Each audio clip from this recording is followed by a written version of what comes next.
Hola, muy buenas, ¿qué tal? Hoy venimos a hablar de la primera novela publicada por Stephen King en 1974 bajo el título de Carrie. Este libro catapultó a su escritor a la fama de manera inmediata, tanto entre el público, sus lectores, como entre la crítica, hasta el punto de que Stephen King fue bautizado como el padre del terror psicológico, que ahora explicaremos brevemente en qué consiste. Y también el director de cine Brian De Palma llevó a cabo 2 años después de la publicación de esta novela, es decir, en 1976, una adaptación a la gran pantalla. Bueno, esta película se convirtió en una de las grandes películas de culto del cine de terror de todos los tiempos, bajo el mismo nombre, Carrie. Sí que recomiendo primero leerse la novela y después ver la película, porque considero que esta historia, la de Carrie digo, es muy dependiente del final. Es un final muy apoteósico, muy impactante, muy chulo, pero que es cierto que quizá una vez que ya sabes cómo termina la historia, eso le quita un poco de fuerza al resto de la novela.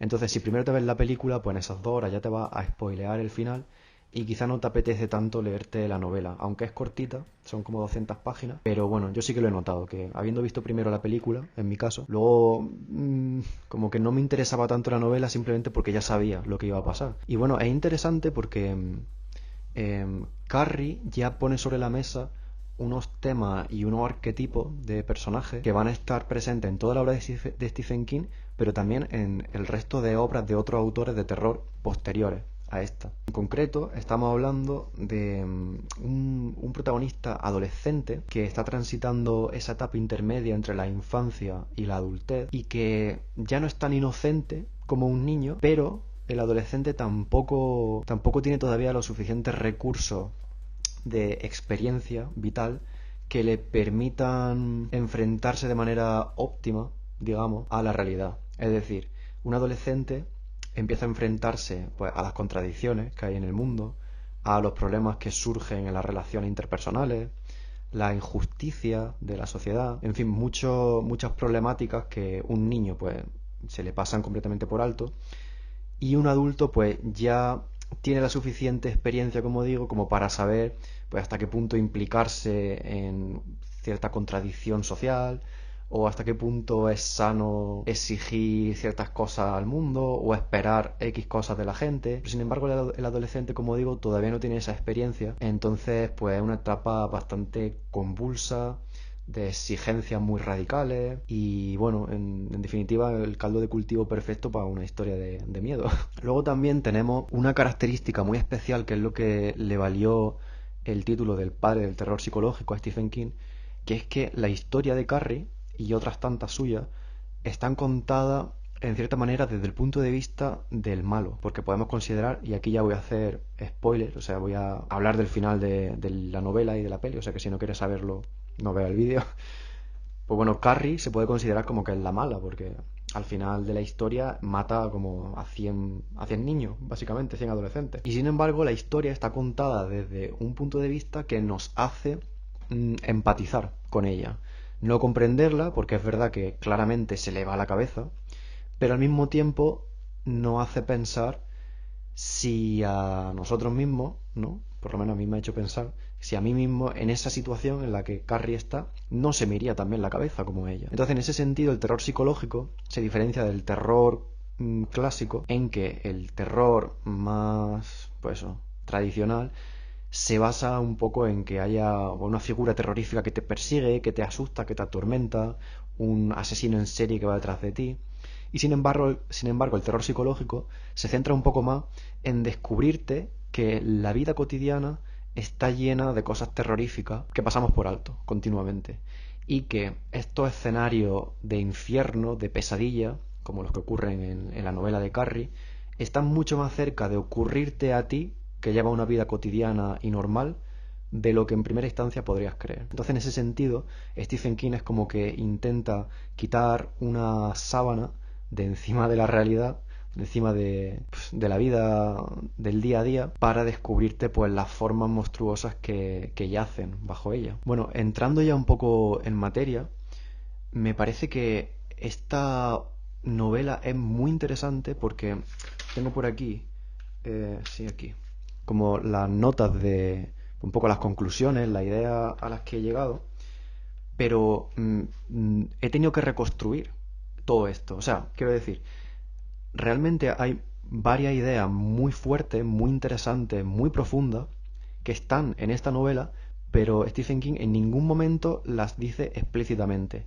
Como que están permeadas en todas partes y al mismo tiempo en ninguna. Entonces, me resulta muy interesante eso, la analogía que se pueden establecer, las conclusiones a las que se puede llegar, pero tengo la duda continua de si soy yo el que está proyectando esta idea en la novela o si realmente esas ideas están ahí. Lo que pasa que no de manera explícita. No sé, yo imagino que lo más probable es que yo la esté proyectando, ¿no? Porque al fin de cuentas cada persona cuando se enfrenta a una obra de arte como pues una película, una novela, al final todos le damos nuestra propia interpretación y cada persona tiene su opinión. Pero al mismo tiempo también, y quizá la opción menos probable, pero mi favorita, es que quizás sí que en esta novela Stephen King, como los grandes artistas, ha conseguido canalizar algo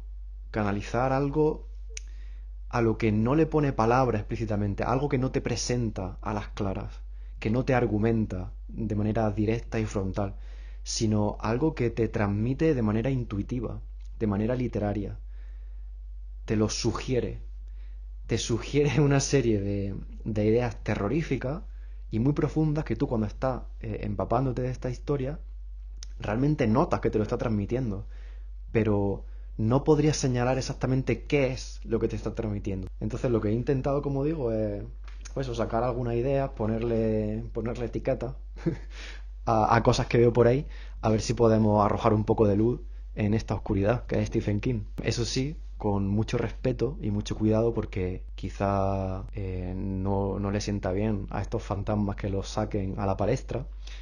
Y bueno, me gustaría recordar a este respecto una frase de esta novela que la dice la propia Carrie en la escena final cuando Tommy, el muchacho este que con buena intención le invita al baile de fin de curso a Carrie para ver si así de una vez por todas consigue superar pues sus inseguridades, consigue hacerse valer frente a sus acosadores, dar un broche final agradable a esta historia triste. Bueno, ya sabemos que lo que ocurre es todo lo contrario y que precisamente por estas buenas intenciones de Tommy de invitar a la marginada al baile de fin de curso, pues todo esto acaba en una matanza. Y una matanza que empieza por el propio Tommy. Carrie, la primera persona a la que mata es a Tommy, por haberle llevado a esa situación. Entonces la cita es la siguiente. Dice Carrie: Tommy ahora está muerto. Ese es el precio por traer la plaga al lugar de la luz. Así que vamos a intentar traer la plaga a la luz y recemos porque nadie nos mate por ello.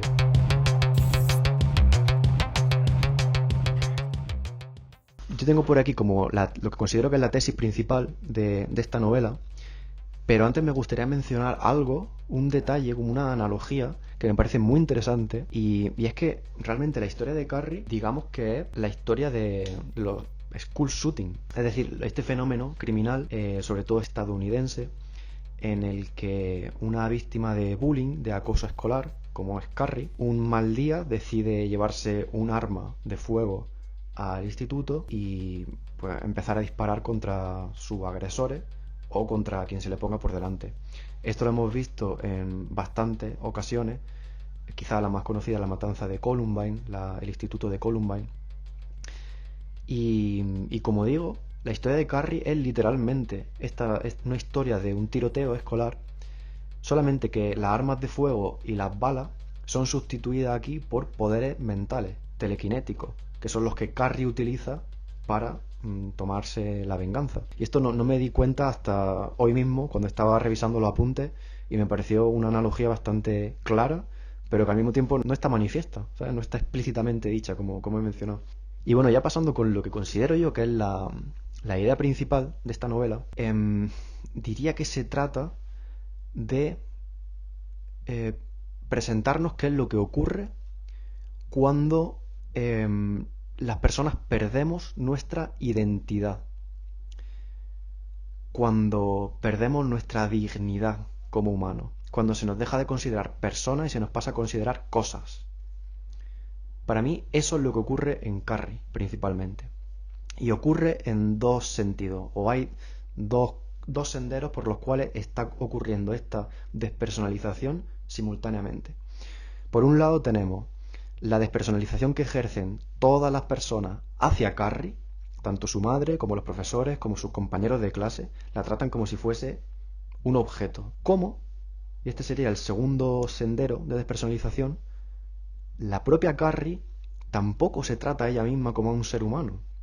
Y esto lo vemos en muchas ocasiones en las que cuando le están maltratando o le están gastando bromas muy pesadas, se nos describe que Carrie se comporta como un animal, como que gime como un cerdo o como un asno que va renqueando a cuatro patas. Se le describe con comportamientos bestiales y vamos viendo poco a poco cómo va despojándose de toda humanidad y se va convirtiendo eso como en una bestia. Y la propia Carrie muchas veces dice, nosotros tenemos acceso a su diálogo interno y ella dice que no quiere que no quiere encontrar la paz, que ella lo que quiere es desaparecer. O sea, no hay en ella ni un ápice de autoestima que le haga pensar o ni siquiera plantearse, quizá yo valgo más que esto, no tendrían que hacerme esto a mí. No, ella no tiene como ese honor o, o ese ímpetu de ponerse por encima de, o de que ella se merece que le traten bien. No tiene nada de eso. Ella simplemente lo que quiere es que pare ese sufrimiento. Quiere escapar, quiere desaparecer, quiere dejar de ser persona. Entonces tenemos esos dos caminos que van enfocados, orientados hacia la pérdida absoluta de la humanidad. El primero de esos caminos, como digo, el de los bullies y bueno, la madre también de Carrie, que la atacan y la tratan como si no fuese una persona, pues lo podemos ver ejemplificado en la figura de la madre. Vemos que ya desde el momento en el que la madre joven se queda embarazada de Carrie, bueno, pues le sucede igual que a Carrie cuando tiene la primera regla, ¿no? Que no sabía lo que era una regla. Entonces cuando ve que está sangrando, se asusta porque piensa que está muriendo. Pues a la madre de Carrie, cuando queda embarazada de su hija, le pasa lo mismo. Ella mantiene relaciones sexuales con su marido y al poco tiempo empieza a notar que hay algo que está creciendo dentro de ella. Ella desconoce absolutamente lo que es un embarazo y lo que piensa es que Dios le está castigando con un cáncer de sus partes femeninas por haber pecado en el coito. Entonces ya desde el primer momento la madre de Carrie confunde a su hija gestante con un tumor. ¿Qué hay más deshumanizante que te confundan con un tumor? O sea, un tumor es la antítesis absoluta de un ser humano en el sentido de que es un bulto de carne que no tiene ningún tipo de estructura, que no tiene ningún tipo de dignidad y que lo único que hace es parasitar a su huésped, en este caso a la madre. Desde el inicio, desde antes de nacer, ya Carrie estaba siendo tratada como si no fuese una persona humana digna. Luego vemos que Carrie va creciendo con una infancia terrible, privada de toda felicidad. La madre no le deja relacionarse con la gente, está continuamente encerrada en su casa, rezando. Cuando no se porta bien, o la madre considera que no se porta bien, la encierra en el armario. Está continuamente intentando encerrarla en un cerco. ¿Pero qué es lo que ocurre? Que Carrie, objetivamente, es una persona. Ella tiene dignidad en tanto que persona de manera natural. Entonces, por mucho que intenten encerrarla, al final, por mucho que la intenten tratar como si no fuese un ser humano, ella es un ser humano. Entonces, siempre va a escaparse por un lado o por otro. No puede quedarse encerrada en el armario para siempre como a su madre le gustaría. Y precisamente en estas escapatorias que siempre ocurren, ahora lo explicaré con un ejemplo, la madre siempre la interpreta sistemáticamente como una provocación de Carrie, como que Carrie no es capaz de estarse quieta. Siempre tiene que estar dando la lata, siempre tiene que estar haciendo alguna diablura. Por ejemplo, llega un momento de la novela en el que Carrie, con mucho cariño y mucho respeto y mucho miedo, le dice a su madre que no aguanta más y que necesita tener amigos, que ella ojalá fuese tan fuerte de espíritu como su madre, que no habla con nadie, no tiene amigos, pero que Carrie no puede seguir viviendo así y que por favor le pide que le deje tener amigos. La madre, lejos de escuchar eso como una petición honesta de un ser humano, lo entiende como lo que he mencionado, como una provocación, como que Carrie no está haciendo lo que debería estar haciendo, que es comportarse como si no fuese un ser humano. Entonces, lo que hace es encerrarla en el armario, una vez más. Intenta restringirla. Y aquí es donde llega uno de los grandes aciertos, bajo mi punto de vista, de Stephen King, que es que, ¿qué es lo que sucede cuando encierra a Carrie en el armario? Que Carrie, con sus poderes telequinéticos, comienza a coger roca, ladrillo, rama del exterior de la casa y a lanzarlo contra las ventanas y contra las puertas. Igualmente también coge las vajillas, los libros de dentro de la casa y como si fuese un poltergeist empieza a montar pues un follón, básicamente, ¿no? Y me parece súper chulo porque esta es un recurso literario, ¿no? La telequinesis, este poder mágico, pero que es súper certero porque nos muestra cómo, por mucho que intenten encerrar físicamente a Carrie, por mucho que intenten tratarla como si no fuese un ser humano, al final siempre, como por arte de magia, ella va a tener capacidad de escaparse de su encierro. Pero no es por arte de magia realmente, es porque la están tratando como si no fuese un ser humano y ella es un ser humano. Entonces, por mucho daño que le hagan, al final ella es lo que es. Entonces, por un lado o por otro, va a comportarse como lo que es y la gente se va a sorprender y va a decir, pero ¿cómo se te ocurre pedirme que te deje tener amigos? ¿Pero tú estás loca? Es como, no, no está loca, es que es un ser humano y necesita eso. Pero sin embargo, desde el punto de vista de sus captores, de sus acosadores, de sus abusadores, eso es entendido pues como una locura, como una extravagancia suya, o en definitiva, como un poder mágico. En este sentido, la telequinesis sería la capacidad que tiene Carrie de tener agencia, o sea, de actuar en el mundo como hacemos las personas. O sea, yo si quiero beber de esta jarra, la cojo y la bebo. Y si a mí me atan las manos aquí como a Carrie, de repente me quitan mi capacidad de comportarme como un ser humano y relacionarme con mi entorno y cogerlo y beberlo. Pero aquí es donde viene el acierto literario, ¿no? El recurso literario de la telequinesis. eh, Carrie tiene la capacidad mágica de cogerlo mentalmente como flotando y beberlo. El poder de la telequinesis es ideal para esta historia porque muestra, no, ejemplifica que Carrie tiene una capacidad, tiene una potencia de actuar en la realidad como cualquier otra persona, pero que sistemáticamente le están quitando esa capacidad. Entonces, ella, aún así, mágicamente, por arte de magia, sigue teniéndola. Entonces es como una especie como de rebeldía de ella, ¿no?